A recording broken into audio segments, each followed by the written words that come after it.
Hello friends, हम सब चाहते हैं कि हमारे संबंध दूसरों के साथ बहुत अच्छे हों, लेकिन ये शक नाम की जो चीज़ है ये अक्सर संबंधों को बिगाड़ देती है। मैं ये नहीं कह रहा हूँ कि हर बार का किया हुआ शक गलत होता है, कभी कभी शक ठीक भी हो सकता है, but in most of the cases शक बेबुनियाद होता है। और ये जो बेबुनियाद शक है ये एक ऐसी कैंची है जो संबंधों के धागों को बहुत बेरहमी से काटती है। आज की कहानी संबंधों पर आधारित है, तो चलिए शुरू करते हैं। एक बार एक व्यक्ति अपनी पत्नी, अपने बच्चों और अपने माता पिता के साथ रहा करता था।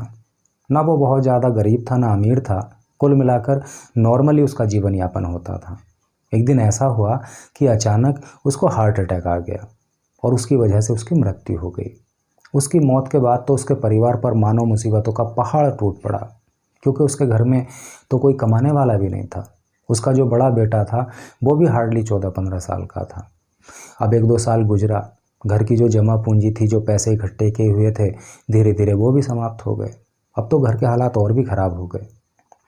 अब उस मृतक की पत्नी ने अपने बेटे से एक दिन कहा कि देखो बेटा, ऐसा है, घर के जो हालात है वो तो तुम्हें पता है, लेकिन मेरे पास एक सोने का हार है और तुम्हारे चाचा जी सुनार हैं।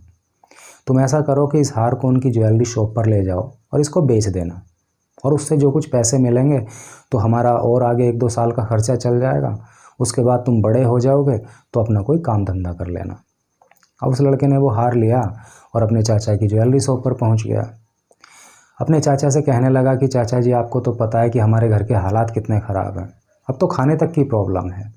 मेरी माँ ने ये सोने का हार दिया है, आप इसको ख़रीद लीजिए और इससे जो कुछ पैसे मिलेंगे तो हमारा और आगे 1-2 साल का गुजर बसर हो जाएगा।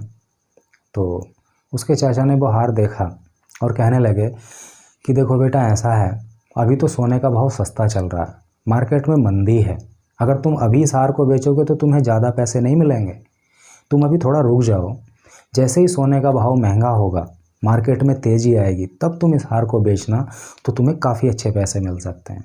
जहाँ तक तुम्हारे घर के खर्चे का सवाल है, तो उसके लिए ये किया करो कि अपने स्कूल के बाद या छुट्टी के दिन मेरी दुकान पर आ जाया करो। उससे मेरी भी थोड़ी मदद हो जाएगी और मैं तुम्हें हर महीने कुछ पैसे दिया करूँगा, उससे तुम्हारा घर का खर्चा भी चलता रहेगा। अब लड़का घर वापस आ गया। उसने अपनी माँ को बताया कि मम्मी, चाचा ने ऐसे ऐसे बोल रहे हैं कि अभी तो सोने का भाव सस्ता है, कुछ दिन में जब भाव महंगा होगा तब इस हार को बेचना ठीक रहेगा। घर के खर्चे के लिए उन्होंने कहा है कि स्कूल के बाद और छुट्टी के दिन मैं उनकी दुकान पर चला जाया करूं, बदले में वो हमें कुछ पैसे दिया करेंगे और हमारा घर का खर्चा भी चलता रहेगा। उसकी माँ को भी आइडिया पसंद आया, उन्होंने भी हाँ कर दी। अब अगले ही दिन से वो लड़का अपने चाचा की ज्वेलरी शॉप पर जाने लगा।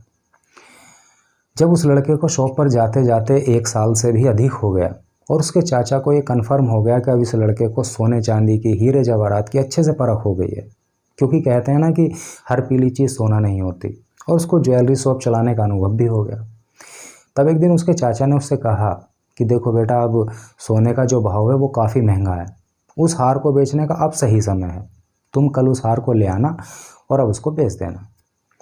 लड़का घर गया, उसने अपनी माँ से कहा कि माँ, चाचा ने बोला है कि उस हार को बेचने का अब सही समय है। अगले दिन जब लड़का दुकान जाने के लिए तैयार हुआ तो उसकी माँ ने उसको वो हार दिया और कहा कि लो बेटा, इसको ले जाओ और अब इसको बेच देना। जैसे ही उस लड़के ने वो हार देखा तो उसकी तो हवाइयाँ उड़ गईं, क्योंकि वो हार तो सोने का था ही नहीं, वो हार तो नकली था। उसने अपनी माँ को कहा कि माँ, ये हार तो नकली है, ये सोने का नहीं है। लड़का मरे से मन से अपने चाचा की दुकान पर गया। उसके चाचा ने कहा कि बेटा लाओ, वो हार कहाँ है, बेच दो उसको। लड़का कहने लगा, चाचा जी, मैं तो उस हार को नहीं लाया, क्योंकि वो हार तो सोने का है ही नहीं, वो हार तो नकली है, शायद उसको पहचानने में आपसे कोई चूक हो गई होगी। उसके चाचा ने कहा कि देखो बेटा, ऐसा है कि मैं तो उसको देखते ही पहचान गया था कि वो हार सोने का नहीं है, वो हार नकली है, लेकिन उस समय मैंने उस हार को नकली नहीं बताया, क्योंकि उस टाइम अगर मैं उस हार को नकली बताता तो तुम क्या सोचते? तुम ये सोचते कि आज हम मुसीबत में हैं तो हमारा चाचा हमारा उल्लू बना रहा है, हमारे हार को नकली बता रहा है, हमारे साथ धोखाधड़ी करना चाहता है। तुम मुझ पर शक करते और तुम लोगों के और मेरे संबंध खराब हो सकते थे। इसलिए मैंने उस हार को नकली बताने की बजाय तुमको इस काबिल बनाया कि तुम स्वयं असली नकली की परख कर पाओ। तुम्हें ज्वेलरी शॉप चलाने का अनुभव दिया। ये चीज़ें तुम्हें आगे चल के काम में आ सकती हैं।